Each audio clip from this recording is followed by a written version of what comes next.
Hey, hey, everybody, it's that time of the week, Mule and Donkey time. As far as I know, this is the only program in the entire world that goes live every single week for a full hour to talk about mules and donkeys. Now, there may be another one, and if you've stumbled across it, let me know, because I want to watch it and make sure that we make this one the best 60-minute mule and donkey program, weekly live-streamed program in the world. But as far as I know, this is the only one. My name's Dave. This is Steve Edwards, and for the next 60 minutes, we will be your tour guides into the theme park of mules, donkeys, and if your standards are lower, the horse. Yes, that's right. Steve has been cowboying his whole life, and not only does he know the Lord Jesus as his personal Lord and Savior, but in 81, he got saved from the horse and converted to the mule and the donkey with Casper. Maybe he'll talk a little bit about that.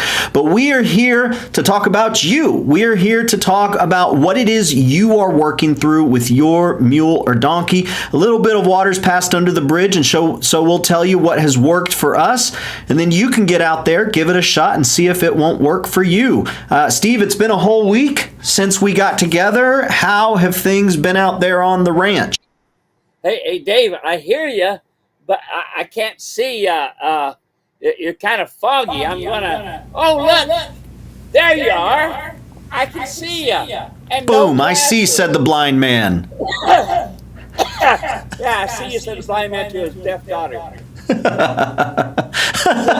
Think about that one. Yeah, think about that one. So I had yesterday, I went and had my cataracts removed, and I wanted my Lincoln Continentals removed, but they just removed my cataracts. No, anyway, so we had that removed. It was amazing. The guy says, now, I was awake, but they give me some drugs so I could just kind of relax. Anyway, he said, now I'm going to talk to you, but I don't want you to answer me because I don't want your face to move. So, okay. He says, all right, we are now removing the cataract. And he removed it. And he says, now we're vacuuming out the area. And he did that. He says, now we're putting in the new lens. And he did that. He says, now we're making it waterproof. He did that. 5 minutes later, he was done, man. Absolutely done. Now, as you can see, this one here is kind of red and kind of buggery. My wife, she only hit me 4 times today. No, she put drops in my eyes 4 times. And so anyway, I can tell you, it's amazing. When I was there at the optometrist, at the eye surgeon, I looked up and I didn't have my glasses on. I looked up and they had a big calendar on the wall, and I could read everything on it. I said, wow. And I put my glasses on, and I said, whoa, they're fuzzy. Yep, it did that much difference. So, hey, in 30 days, I get brand new glasses. But in the meantime, I got to feel my way when I'm driving. So it's going to be kind of unique, Dave, when I go to Shelbyville here in about 3 weeks or 2 weeks. What is it? 3 weeks, 2 weeks? And I got to feel my way along the way to find my way to Shelbyville. So I'll get my glasses on 30 days. Yeah, feeling the freeway. It's the new way to drive. Just feeling the freeway. You just stick your one hand out each side. It's a small car. And if you feel trees on either side, you just kind of need to get back to the center. That's the way we drive, feeling our way. Okay, so Steve's here. And he's got his eyes, he's got his ears, he's got his mouth. We're ready to go. The way this works is there's 3 things we ask. Number 1, you share your name, where you're watching from, what the weather's like. Y'all are doing that already. And if this is your first time ever watching, or if you have watched before and never said hello, today is the day you do it, my friend. You step out of the shadows into the light and you say, here I am, world. I am learning about the mule and donkey. Teach me. So we would love to hear you. Your name, where you're watching from, what the weather's like. The second thing we ask is that you go ahead right now, put any and every mule or donkey question in the comment section. No question too complex, no question too simple, no question too dumb, no question that is really off limits. We want to hear from you, and we want to make sure that if there's something we can help you with, well, we give you that help so that you can gain the trust of your animal, become that herd leader, get results when you train. This should be an escape for you. This should be an enjoyment enjoyment time for you.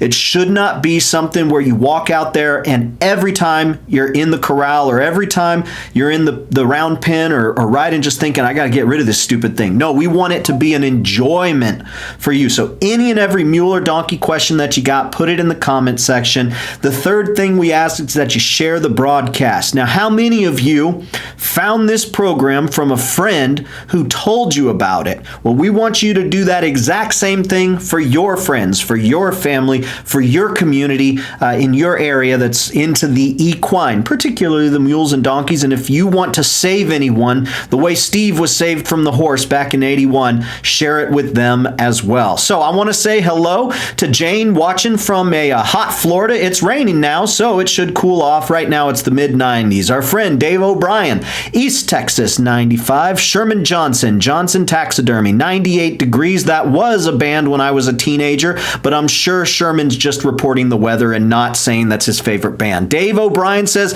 congratulations on your cataract removal, Steve. It's a miracle that they can do this stuff. Not just that they can do it, but the way that they do it. It's just awesome. So yeah, double on that. Congratulations. Judy's watching from Gazelle, California, 88 and sunny. Eddie is watching. Hey guys, it's been a while. You know what, Eddie? It has. We're glad you're here. Glad to be here in Iowa. Missed you. I'm back. Yes, you are. Back on the block and ready to rock. Shoop. Marcia is watching from a hot and humid Virginia. It's 90s up there. Enjoy it. Polly's watching, as she does, from Barnesville, Minnesota. It's 73 and beautiful. Living for the summer. Dave O'Brien says, Dave, you are a lot louder than Steve. Wow. Okay, I'll turn down. I've got a pep in my step. I got a lot of caffeine in my system. I'll turn it down a little bit.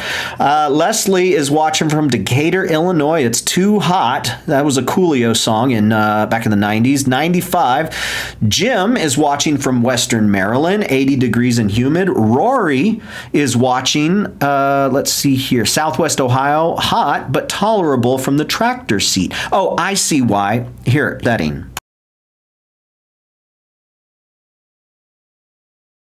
Can't understand it at all. Can you hear me now? There you go. Okay. There was a setting that I had to change for I've got a program that allows me to put this stuff on the internet. I had to change it last week and it didn't default back to the regular setting. So we're good now. I think it should be evened out. Lori is watching from a hot and humid Michigan where there are severe storms. Stay safe. Merlin watching from northwest Minnesota. Cloudy and about 70 degrees. It's supposed to rain. We could use it, so I hope it does. Agreed. Don is watching from South Carolina. Leslie has our first question of the day. What is a single foot or foxtrot or amble or flat walk? How do you get rid of tail hair balls? I got to admit, I have no idea what this question means. So if you can explain to me, Steve, what this means and then give Leslie the answer she's looking for. Okay, so each one of these things that she's talking about is a way that the mule is walking, how they travel. Most of all, that I'll talk about that's the most important, is a lot of people think it's gated when they feel a ride or they see it. They think that the mule is gated. All mules have a single foot, and they mainly get that from their daddy, the donkey. And that single foot means it's more of a shuffle, okay? More like you're riding like this. Rather than left front, right rear, it's right side, right rear, right front, left side, left front, left rear, right, left, right, left. So that is a single foot. The rest of them, the flat walks and this sort of thing, not important to you, okay? Not important at all. But I can tell you that the mule is capable of it if you want to get into that sort of thing. Is it necessary? Not when you're trail riding. You get back in these mountains, it is tough, okay? And I'll guarantee you, when you get back in these mountains and the rocks and this sort of thing, a gated animal is plumb useless. They can't gait, especially when they're only a Tennessee walker where they're animated in the front end. Now, you can have a foxtrotter where it's animated in the back end and the front end as well. And so that foxtrotter probably has the best ride of any of them. But what that simply means is the way that they move their legs. All right. Great question. Thank you for the answer. Leslie, I appreciate that. I learned something new. Judy has our next question, says, if an older mule has a cresty neck that flops over and fatty lumps on his butt, I understand that this will never go away. Does this mean that he has Cushing's disease? Yeah, there is a rare possibility, but look, folks, the best way you're going to find out about any of this stuff is to do a blood sample. You know, get yourself a blood sample done, and wham, you'll know all about that mule. Okay, it's one of my favorite things later on in life, especially when it was really available. That if somebody was going to do a buy a mule, especially for the kind of money we were selling for back then, $3,500 is what we were selling them for, and people thought we were crazy because you could buy a $500 mule. But anyway, blood test tells you everything. Now, I would say the majority of the time, the reason that it has the neck and the places around the rump and probably across the sides of the back too is because of carbohydrates. Being on a pasture. Folks, I would like all of you to go and eat in a smorgasbord for the next 2 months. Weigh yourself before, and 2 months later, weigh yourself again. I guarantee you, you are going to weigh more. That is why I tell you, don't put your mules and donkeys out in a pasture. They don't need all that feed. They don't need you. They don't need to have water. They will do a lot better. And I think a lot of the people that are listening to me now who have tried it can tell you they'll be a lot better animals mentally, especially physically, if you put them in a 20 by 20 stall and feed them according to their needs. Now, back in the 20s, 30s, 40s, and even 50s, when we were using livestock a lot, horses a lot, they needed to be fed accordingly. All right? They needed to be fed to be able to get the work done. So they turned them out in the pasture. They always kept them out in the pasture because not only was it cheap, but it gave them lots of energy. And then they also grained them as well. And then they put them to work on the plows. Your cowboys, when they started coming out in the 50s, 40s, and 50s, where they were doing big ranches and this sort of thing, they fed their horses heavy. So you feed them according to their needs. Awesome. Thank you. Let's see. Joan is watching from Buffalo Creek, Colorado. Perfect late summer day. Right now, I want to take a quick break and make sure that you guys know that on September 4th, we are hosting our next live free clinic. And this one is one that you are going to want to be there. If you are interested in the idea of having a soft and willing animal that when you introduce something new to them, they are ready and willing to receive it, they are eager to please you, you are going to want to be at this webinar, this clinic, because we are talking about tune-up techniques for tuning up, simple ways to create a willing mule or donkey. Not only are we going to talk about ground foundation training, but we're also going to give instruction on how to use several different pieces of equipment. Steve, do you want to tell folks real quick what they can expect on the 4th, which is next Wednesday? Good, awesome. So thanks. I don't know how many times I've asked Dave, Dave, what was that date? What was that time? I never did write them down. I finally got it written down, and Dave kept being patient with me. But anyway, we got it. So let's go on. Here's the deal, folks. Like I was sharing with a guy in Utah today. He was telling me that he had an old saddle, and he was putting it on the mule's back and taking this old saddle and to give it something on the mule's back. Now, understand, folks, that's not why the mule blows up. That's not why they explode and go to bucking or go to running off. You know what it is? I'm going to tell you when I visit with you next week. You're going to find out. If you can't, folks, put just any old saddle on there thinking they got to have something on their back. No, they don't. Okay? They're going to have something on their back, but it has to be something very specific. So we're going to be talking about sursingles.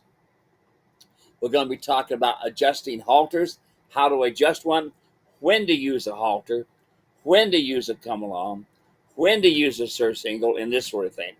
And you're going to see how you're going to have a soft, consistent animal by using these techniques.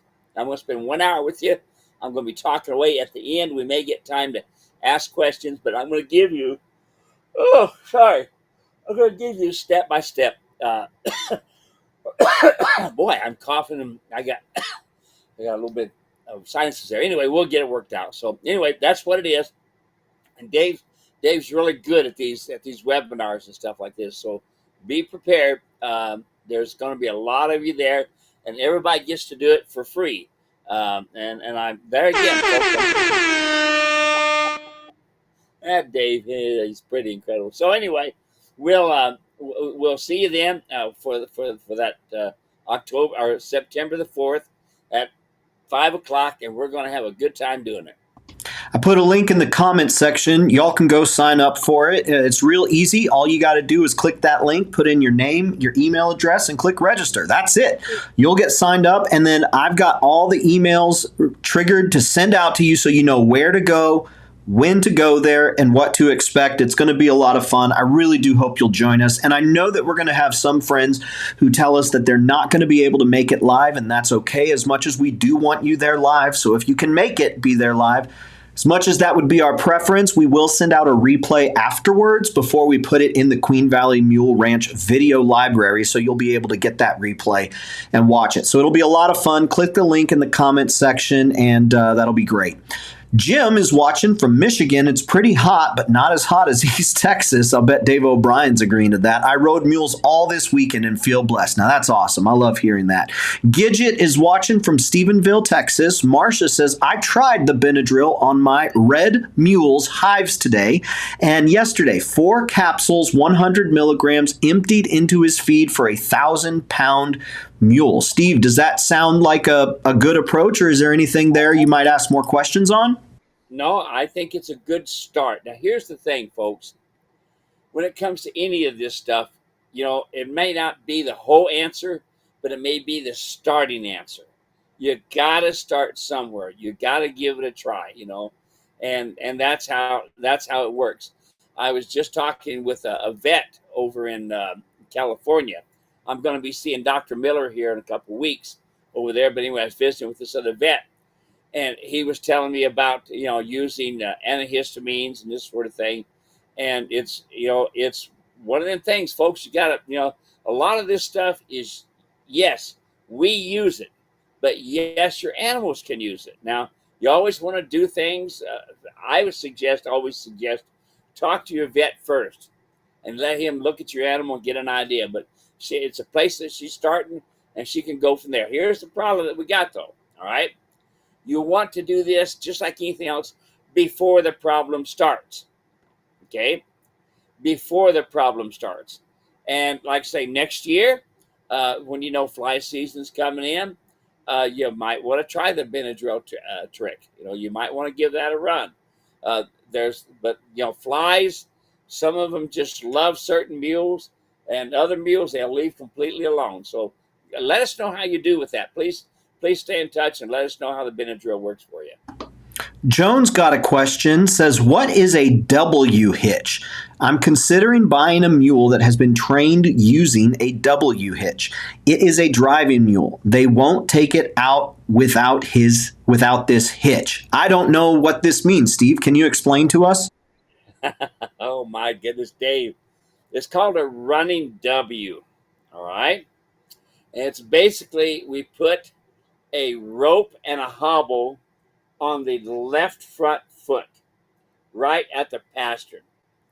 And then it goes up to a ring on a breast collar or a rope, anyway. So then it goes up to a ring in the middle of the chest. Then it goes down to the other foot and gets a hobble put on that. See, now you have a W. You see that? And then you have a rope going from that right front foot, which connects to the left front foot through the ring in the middle of the chest. And when you pull on that rope and holler, whoa, the legs bring them up like this, and the mules run and hit the ground, and they slide for a while. That was how we used to do it. It's called a running W. And I used it for a lot of years simply because my old cowboy buddies said that's the way to go. All right? And now, y'all listen to that. Listen to how tough that is.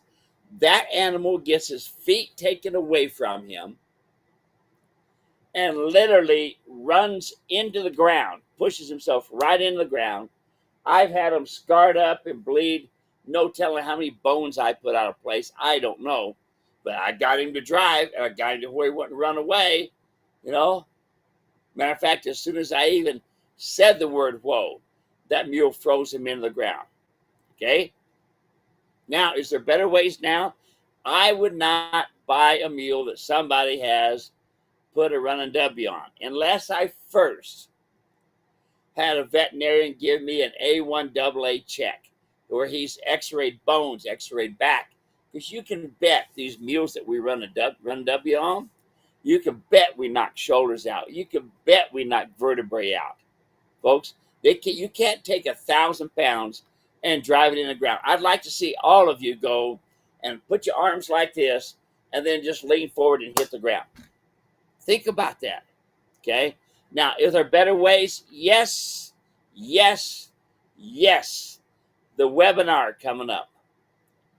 The webinar coming up is going to show you an easier way to do it. I've been there, done that, folks. 32 broken bones and 2 replaced hips, you know, and not counting all the animals that I have crippled over the years and not made right, okay? I've been there, done that. So if, you know, I don't know what you want to do with this mule, with this run W, but I would say you run the other way from him. Awesome. Very good. Thank you for the question. Thanks for the answer there. Ronnie is watching from Graham, Texas, 93 degrees. Jim says, also completely emptied my Mule account. Can I get a yeehaw? I went to look at one and bought 2. I went to look at one and I bought 2. Get ready for the questions, Steve. I got a feeling I will have a plethora of them. We're here for you, Jim. We can't wait. Let's see here. Galen is watching in hot central Illinois, 97 degrees. Just one below Sherman in 98. I have watched most of your videos and podcasts via YouTube. This is my first time to join chat. I have learned so much from Steve. Thank you so much. Love hearing that, Galens. Thank you for saying hello too. We are so glad that you're here. Thank you. Gidget says, I'm a pastor's wife. Can we watch on a different time? I can't do Wednesdays. Absolutely, Gidget. We are going to send an email out afterwards with a link where you can watch on demand, and that will be available to you. Steve, the next question that I have here, this one comes from Stan, says, does it feel different riding a mule compared to a horse? Do the mule's strides or gaits feel different? I do apologize if this is a silly question. It's just that I've rode horses since I was knee-high to a ladybug and always wanted to ride a mule. Hearing that they are super smart, sure-footed, and a joy on the trails. I'm a new follower and subscriber looking forward to more of y'all's videos. What would you say to Stan? Stan, I'm going to tell you, once you've ridden in a mule and gone down trails or going up sides of mountains, you'll wonder why you drove a Chevy all these years and you wasn't in a Lexus. That's just what I'm telling you. It is amazing the places they can go, the things that they can do. It is absolutely incredible, the smoothness of their ride. And they even smell different. Yeah. Try it sometime, folks. Some of you that have horses and some of you that have mules together, smell the mule, smell the horse. You're going to find that the horse has a lot more fragrance to the smell of it. The mule don't hardly have much smell at all, even when it gets sweaty. But give that a try. Even the smell is different. So, yeah, don't ever offer me a horse that's well-trained or a mule that is green. I'll take a green mule over a well-trained horse any day. Yeah, wherever you point them, they will figure out a way to make it happen. And if there's no way to make it happen, they don't want to die. They don't want to. They don't want to run off a cliff. Why do you? I mean, they're using mules and donkeys at the Grand Canyon because of that consistency, because of that sure-footedness, because of that consistent ride. And so, I think you'll love it. That's what I've heard. At least my experience is minimal with the mule, but it's been one that's been a lot of fun, and I've heard the same from many other folks. Next question comes from Joe from LaGrange, Texas. How common is it for a Jenny to show constantly? Is there a cure for their behavior? Now, are we talking Jenny donkey, or are you calling a mule a Jenny? Because usually when you say the word Jenny, that means donkey. And yes, they do go into estrogen. In other words, they're ready to breed anytime they come into season. But a mule they're sterile and they cannot reproduce. A Jenny can, but a Molly mule, female mule, cannot reproduce. Now there has been a couple that have been out there that they've tested the DNA, and it was definitely a mule that gave the birth, definitely a mule that was the baby. But there you are. That's if you got to tell me if a Jenny, if you're talking about a donkey, or if you talk about a mule. All right, that one came in as a comment, so I don't know if we'll hear back today, but maybe we'll hear back in the future. Jen has a question. I have a mule who runs through open gates. Sometimes I'm opening a gate to move him, and other times I want to go through the gate, but not him. He seems like he has to dash through every open gate, which is dangerous. If you have a way to correct this habit, I would love to know. Put the come along hitch on him. All right? He has to learn his space. That mule does not know his space. He's what we call a gate crasher. So you're going to put the come along rope on him. You're going to build a foundation with him. And then a few steps at a time, you're going to work your way toward a gate. Now, folks, you hear me say all the time, fix it before it becomes a problem. In other words, start watching for the small things, for the spots. Start watching when you see his head elevate. He's getting ready to say, I'm out of here. When the ears start getting busy, I'm out of here. When his eyes start getting bigger, I'm out of here, right? But when the head is down, nose is on a vertical, he is listening to you. Now, the next thing is, folks, we got to take responsibility. And the responsibility is this. It's your fault. It's your fault because you are not watching for him. You know he's going to do it, but you're not watching for him, and he goes ahead and gets through. You can do a simple thing. Just throw your hands up. You can stomp your feet. You can say, hey, and this sort of thing if you don't have the foundation work done. Get your come along work, do your foundation work, and get him to understand every single step. Now remember, Steve, I tried to come along, didn't work. No. You tried to come along, but you did not have the timing. Or you tried to come along and you did not take the time to do it right. Remember, steps of 3, 6, 9, 12. We're going to do 3 going through the gate today. A couple days later, maybe a week later, we're going to do 6. You hear that? You don't have to train every day. So get the come along rope out. You can start doing simple things like walking them across a tarp before you go to the gate. You can do simple things like stepping over top of logs before you go to the gate. In other words, you use your hands on the come along rope to teach the mule to move every step. They do not pick up a foot until your hands tell them. You got the idea? Do you hear the way I am telling you to do it? You can even go slower to do it, to pick up a foot and put it down. All right? And then you start going faster as you go along. Everybody does this, okay? Don't do this. They go ahead, I'll go up to the gate and give it a try, and then the mule goes through it. Build a foundation first. Then take the animal through the gate. Build a foundation first, then ride the animal. Build a foundation first, then drive the animal. Build a foundation. You got the idea? Build a foundation. That's one of the things that I'm going to be talking about when we have the webinar up and coming. Awesome. Sure hope y'all will join us. Link is in the comments section. You can register for free. It's going to be about 60 minutes long, and even if you can't make it live, please register anyways because we want to send you the program after it's over. We'll be sending you the replay. You can watch it on your own time. Janet is watching from Kingman, Arizona. How can I get my young donk to stop being food aggressive? He was bottle fed. I've started him backing up before I gave him his hay. Good. That's a good start right there. Okay. Have yourself a quirk ready so that when he goes, do not hit him above the chest. Always tap him on the legs. Okay. And you'll get to where you can just stomp your foot at the same time as the tap. And pretty soon all you got to do is stomp your foot and the donkey will get out of your place. Okay. So it's tough, folks, when you're feeding the old way of the butt is here, the head is here, and we got to go walk past all that to feed the animal. The way I like to see you feed them is the feeders are outside by the gate.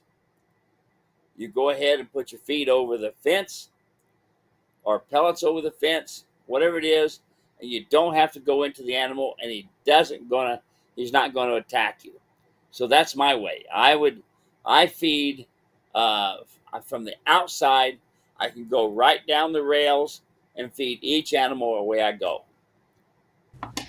All right, Steve, last week we talked about having the animals together, herd leader, keeping them separate, why you would want to keep them separate. And for folks just hearing that, keep them separate, wouldn't you want to? We keep them separate for multiple reasons. Number one, we want them to be in a 10 by 20 stall so they see you as the herd leader. You are the one bringing water. You are the one bringing food. You are the one taking care of them. They look at you as that herd leader. If they're out in the pasture, they don't need you. They have everything that they need plus their buddies. But when they're in a 10 by 20 stall, they look at you as that herd leader. So also, you can monitor their feed. You can monitor their urine. You can monitor their road apples. And you know exactly what type of food and nutrition they're getting. All that said, I had a comment come through on that, and it wasn't a question, but I thought it actually was a good point. And so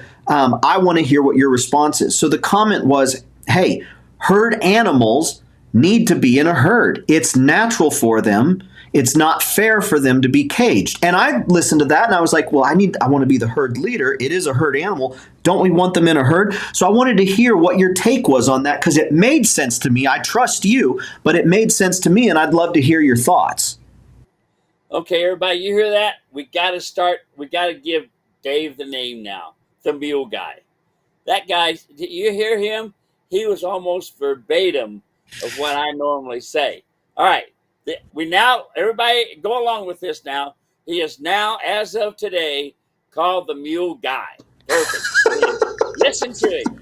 I was listening to him going, wow, Dave has it, man. Dave has it. Okay, now, Dave, this is going to be refining, okay? Because this person is kind of taking things out of context a little bit, all right? Now, what do I usually tell you? No such thing as doing what? How many rattlesnakes do you have to have? How many mooses do you have to have? In order to do what? What's the word? Tell me, Dave.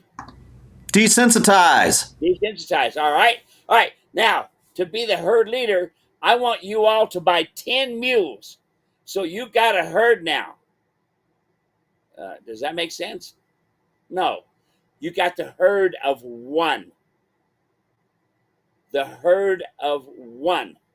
If you want a herd, go ahead and buy yourself. Like the one guy says, I bought one, I had to buy the second one. Okay? I understand. I know what it's like to own a bunch of mules. But you see, this person is thinking that to be the herd leader, you got to have a herd. No. herd of one. Because I'll guarantee you, in a short time, and a lot of you have found this out, that mule will try to push you around, move you in the direction you want to be, and start doing things like the one lady with the food aggression, like the one person that the gate crasher.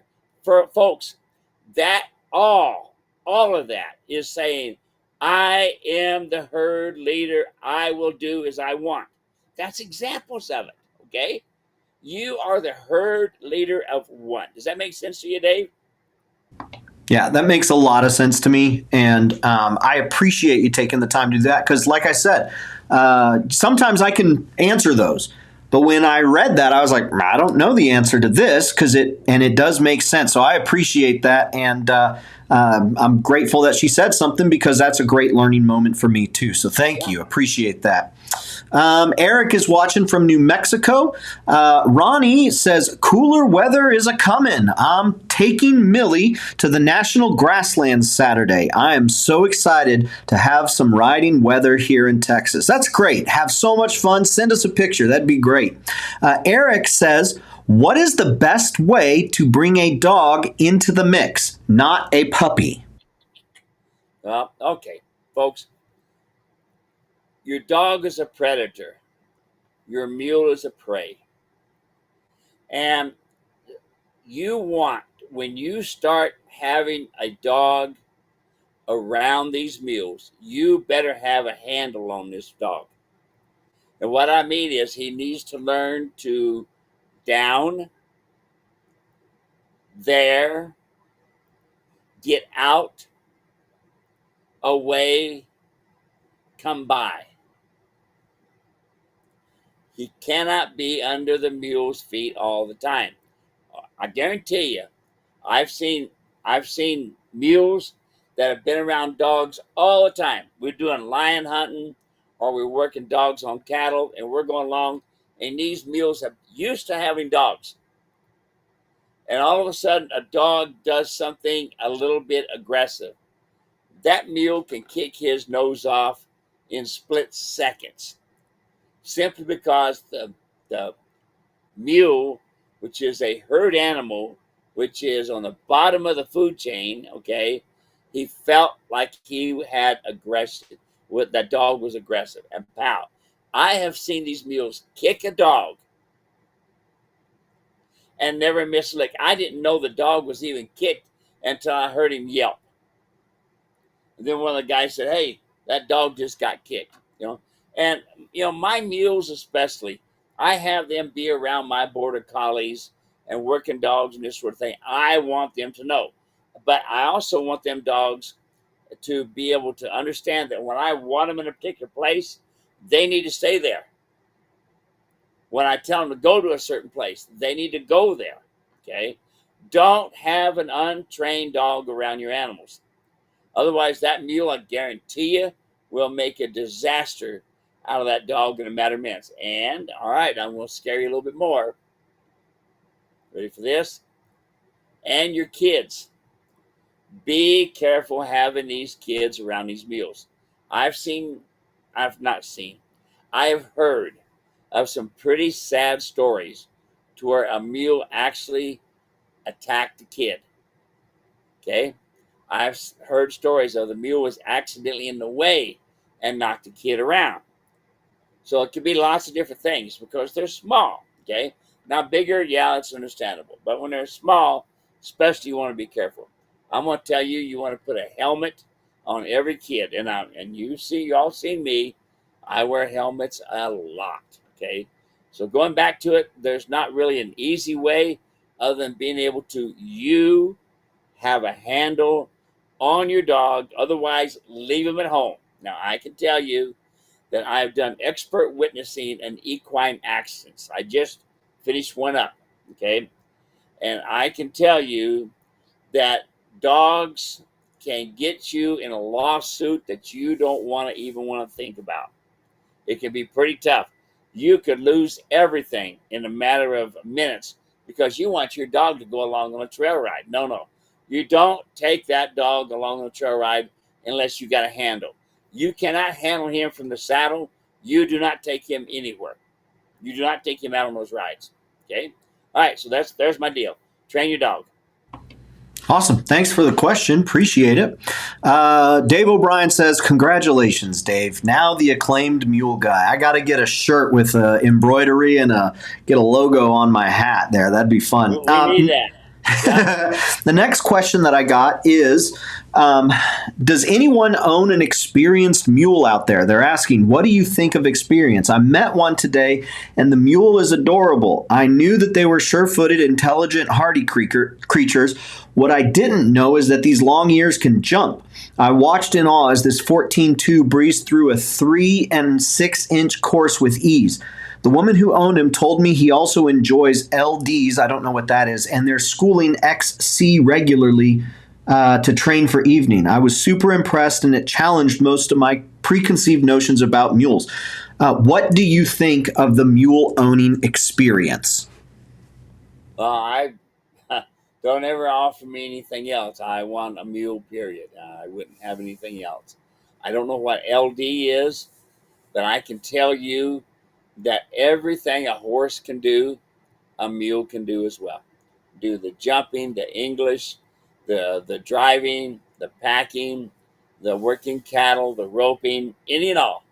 Okay, any and all. I would rather ride a mule. So when it comes down to it, though, folks, you want to make sure, just because you have a well-trained mule, and I can tell you that Eric from Mountain Ridge Gear just bought a fabulous mule, really nice mule for nickels and dimes. This guy actually, the one he bought it from, actually went and spent some big money. And I'm thinking where he went, he probably spent $25,000, $30,000 for that mule, and got it home and couldn't do anything with it. You hear that? So I don't care if it is a well-trained mule. It can do anything. You need to learn to be knowledgeable. You hear Dave? He just read off very simple things that you should be doing. And I'm going to guarantee you, there may be 10% of mule folks out there doing what Dave just talked about. Okay? Very, very important. So give that some consideration. Let's see here. Leslie says, my mules cannot be trusted around my dogs if I am not riding them. The upside is coyotes go around our property now. Yeah. That's right. Get Well, that out of here. that is true. I've never seen a mule actually attack a coyote, but I can tell you I've seen them attack a calf. Yeah, a calf, and kill it. Actually grab it up by the neck, knock the neck, and throw it. I've actually had my wife's baby horse, his colt. They actually reached through the fence and got a hold of that colt. There's something about the smell that seems to make them want to attack. And so, yeah, you need to have your mules and your dogs separate unless you got good handles on the dogs and then a good handle on the mule, folks. Okay, you got to do that. Great. Let's see here. What is the safest mule, or what is the safest equine? I'm looking at getting some kind of equine. I want an easy keeper, safe for children to be around, good for a beginner. Safety is the most important thing to me. Assuming you treat them with respect and observe safety, what animal is least likely to hurt you? I don't care about trail riding. Between pony, horse, mule, and donkey, what do you think is best for my goals? Oh, Dave, I saw one the other day. Yeah, it was over at what's the name of that store? The Bash's store. It was out in front. Where there's a painted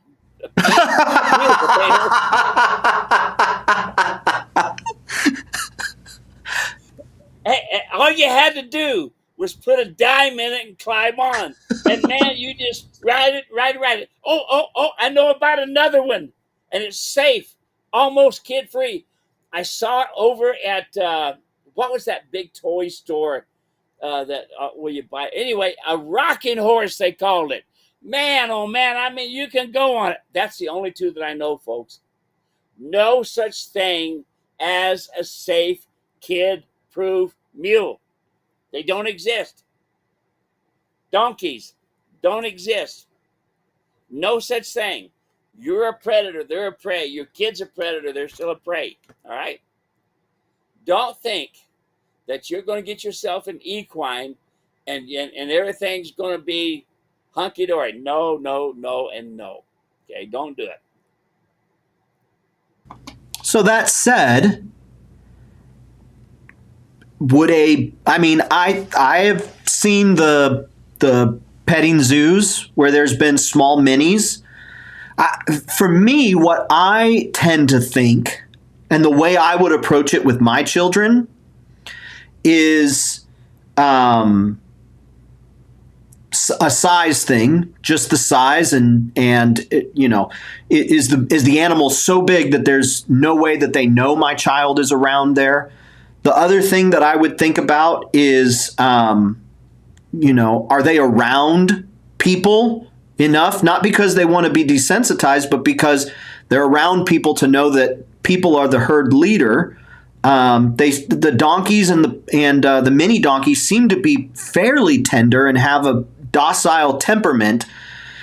I think the thing for me is I'm going to approach any of them knowing that they're not safe and being on guard the whole time, to keep them on their heels. Do you have any insights maybe to coach me, a dad, on, hey, I'm going to the zoo. They got a donkey. You can go in the quarters and ride the donkey and whatnot. What do I need to know? Well, I can tell you that I have been in and around petting zoos, and I can tell you that these animals have turned on kids and hurt them. Maybe the odd kid, who knows why they did it, but have done it and hurt them. I've had people tell me that they've had this particular animal for years and had never bothered anything at all. And one day, one of the nephews came over and the donkey attacked him or the mule attacked him. Who knows why? Okay, they're an animal. They're an animal, and in split seconds, they can take your life. In split seconds, they can take away your kids. They can haul them away. All right. I remember seeing years ago where this horse had his head outside the barn door, and this kid went walking by, and this horse reached out and grabbed this kid by the arm and jerked him over. Okay, clear blue sky. Nobody knew why, but I was amazed to see that. So I said all that to say this is, folks, they're an animal. Don't think that Fluffy is not going to hurt you. There's always that possibility of anything. They're an animal. It can be split seconds here today, gone tomorrow.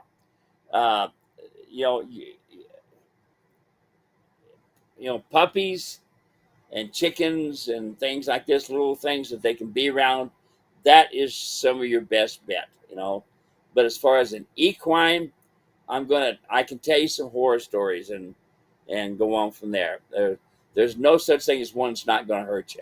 So I like what Merlin says here. To be safe around equine is to train the kids as well as the animal. The more the child knows about the animal, the safer they are. I think that makes a lot of sense. Honestly, it's kind of like firearm training. It's one of those deals where, hey, you don't know what you're doing. You don't know how to respect the power that's here.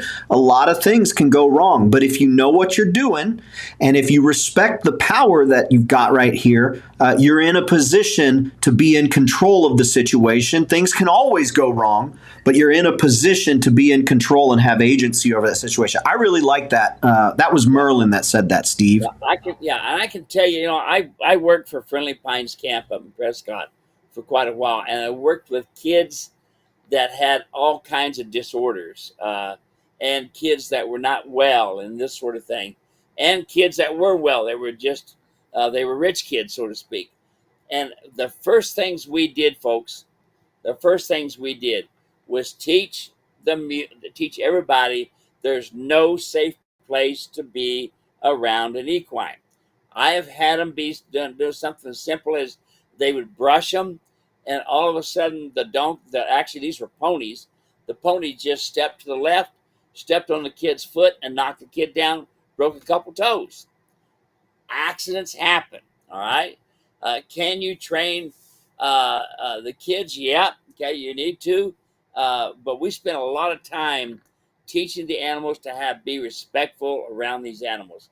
And good for you, Merlin. Good point. And I can also tell you that you really, you really just got to spend time with it. Don't take things for what somebody tells you. Somebody says his kid's safe, I'm sorry. No such thing. Okay. Their lady's safe, no such thing. I've had people tell me that I don't know how you're going to train this mule, Steve, because he don't like men. I mean, all kinds of stuff. But there's not really a safe place. I brought both of my kids up in the saddle. I taught my kids in the very beginning where to stand, how to do it, how to lead. I taught everything from the ground first before they got in the saddle. When they got in the saddle, they did not have stirrups because I was always worried that they'd get hung up in the stirrups and get dragged, okay? But I spent time with each one of these kids, okay? And I'm happy to say nobody ever got hurt, but you got to spend time with them. But it's up to you. Are they wonderful to be around? Absolutely. I raised my kids on them. We were in the saddle all the time. It was a wonderful way to spend time with the family, but don't take it for granted. Don't listen to somebody says he's safe around kids.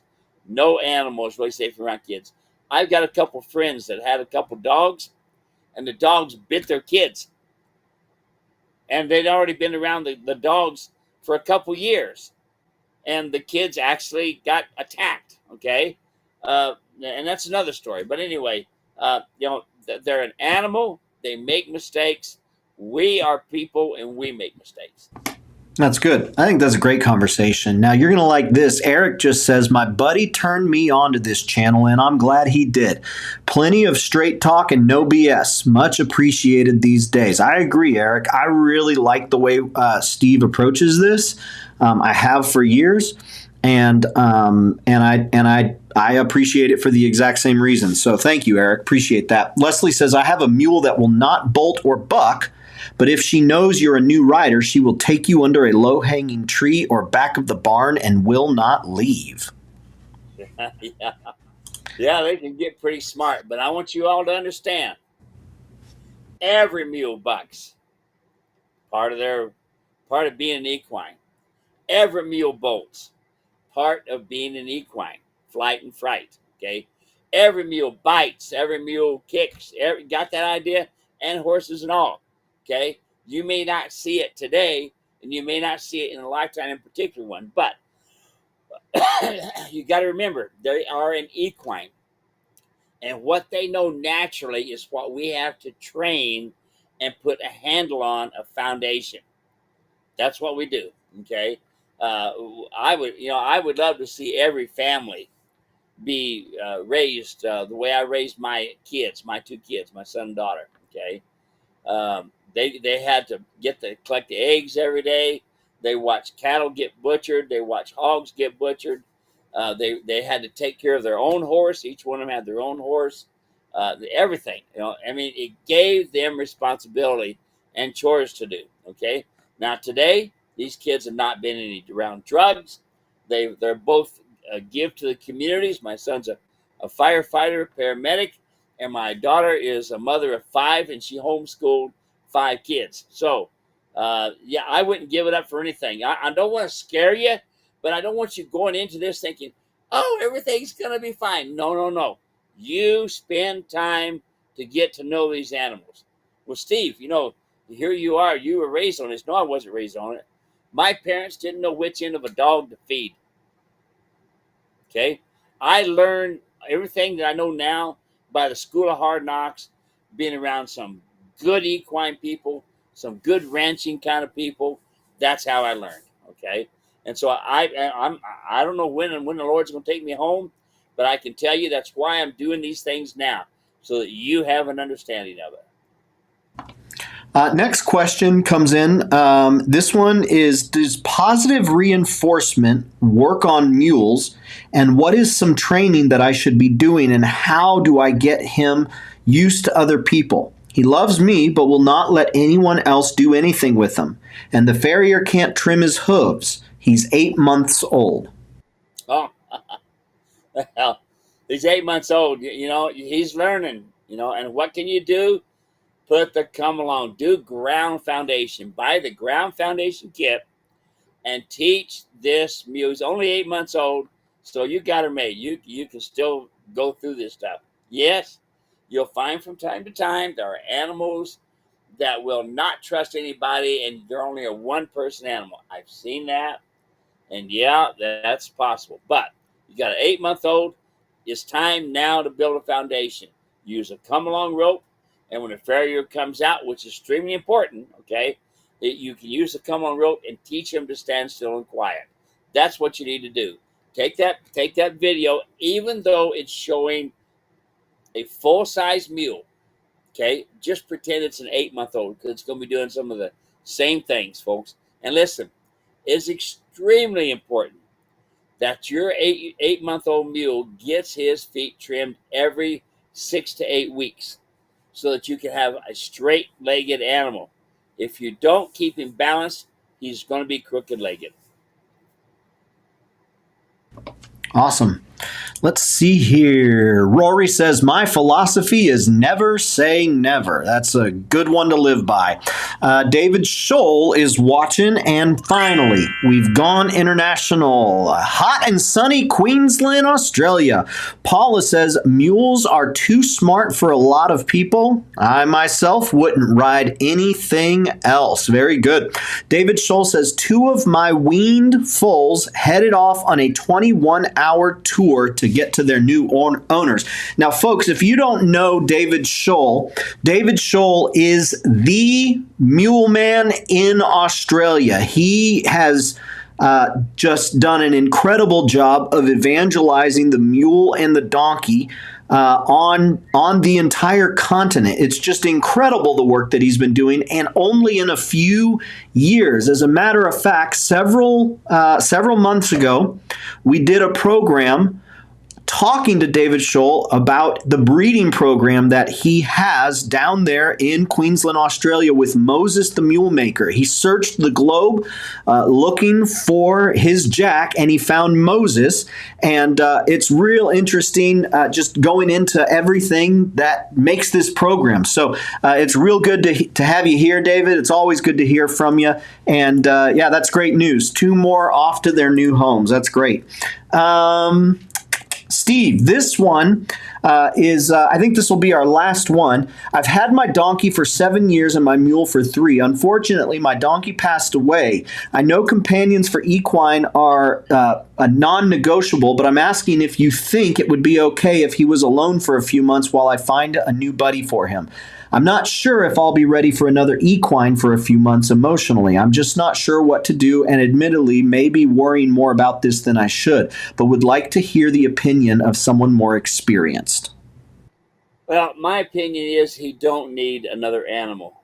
And you all heard me say this, and I don't mind if I say it 1,000 times. I have seen people go on trail rides with the goat because the mule or the donkey or the horse won't leave without the goat. Shetland ponies, they won't leave without the Shetland pony, and yada, yada, yada. Listen, they can be without another equine. And I've seen it right with my wife's mule, Stacy, where she was the only one in the corral. She stayed there in the corrals for like 3-4 months, 3 or 4 months, and came back, and she was just like she was when we left her. Okay, so I've seen it time and time again, folks. It's imperative that your animals are in a separate corrals, not together. It's imperative that you are the herd leader. Imperative. Okay, you do the feeding, you do the water, you take them out, and this sort of thing. So, yeah, you don't need another equine. You take its place. You be the herd leader. You be his buddy, and that would be the way to do it there. And then, Dave, did you say this is the last one? Yeah, this is the, let's see here. Yeah, this is the last one. Judy says, about the farrier fear, my youngster acted like stranger danger when every farrier, until about 15 months old, a tantrum, even with the come along, every time for quite a few minutes. Then for some reason, the behavior completely disappeared. Well, look, the come along, folks, is only going to be as good as you. Your timing, imperative, okay? You cannot change their fear of someone. You can teach them to stand still during their fear. How do I know that? I've done it all my life. When I had my program at the Phoenix Zoo, we had giraffes, we had hippopotamuses, we didn't have hippopotamuses, we had rhinos, we had lions and tigers, yeah, and bears, oh my, yes we did, okay? And how did I get them to stand and watch them animals? With the come along rope. It is your timing. Did I make it right every time? No, I made a lot of mistakes, but it was your timing. Now, folks, I got something I want to share with you, and I was sharing with Dave earlier. About 35 years ago, my nephew was murdered, shot in the back by a so-called friend of his, and a black guy, okay? Now, when I was younger, I didn't like anybody unless they were white. And then I come to know Christ as my Savior, and things changed. And then my nephew got murdered by this black guy, and then all hatred come back in. And then I come to the point that I read the scripture that said, vengeance is mine, I will repay. And so I forgave that guy that day, okay? And he spent 25 years, something like that, in prison. Don't know what happened. But my sister-in-law, my brother's wife, for years kept praying for Pete and praying for his salvation. Hear that? Murdered her son, but she was praying for his salvation. 2 days ago, she went down to Tucson and seen him.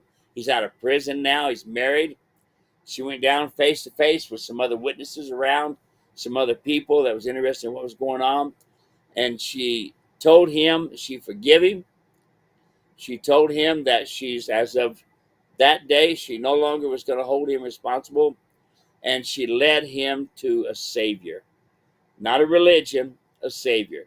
She led him to our Lord and Savior, Jesus Christ. And then she gave him a Bible, and gave him a Bible for his wife as well. So there's something, folks, that, there may be some of you mad because I just talked about Jesus, but I don't care. What I care about is I want you to hear that not only is salvation imperative, but it's for everybody, okay? And forgiveness breaks the chains like you wouldn't believe. So there you are, folks. I want to share that bit of good news for you. God bless you richly. Be looking forward to seeing you next Tuesday, and then again at the webinar. And don't forget, we have what do we have? Tennessee, Shelbyville. Yes, sirree. So we want to. I know a lot of you getting hotels and stuff now. We're going to have fun. I'm going to be doing cowboy church while I'm down there, and I'm going to be talking about the devil, Dave. The devil made me do it. The devil made me do it. Y'all are going to want to be there. Hey, the American Mule and Bluegrass Festival is what Steve's talking about, and that's happening in Shelbyville. I just put a link in the comments section. Y'all can go there. You can check it out. It's an incredible event. Steve is really only, I think, one, maybe two events this year, and Shelbyville is one of those that he made sure to have on his calendar. So, we've got the techniques for tuning up on September 4th. That's next Wednesday. It's free. So sign up for that. And then you've got Shelbyville, September 26th through 28 in American Mule and Bluegrass Festival in Shelbyville, Tennessee. Rory says him and Bill Rose are already booked and good to go. Y'all join Rory and Bill. Get booked and ready to go. That's it for today. We will see you next Tuesday, and we will see you next Wednesday. We really appreciate you being here. You could be a lot of different places, and it really is cool that you spend a little bit of time with us. Take care. God bless, and we will see you, well, very, very soon, I suppose, right? Bye-bye. Blessings. Bye bye.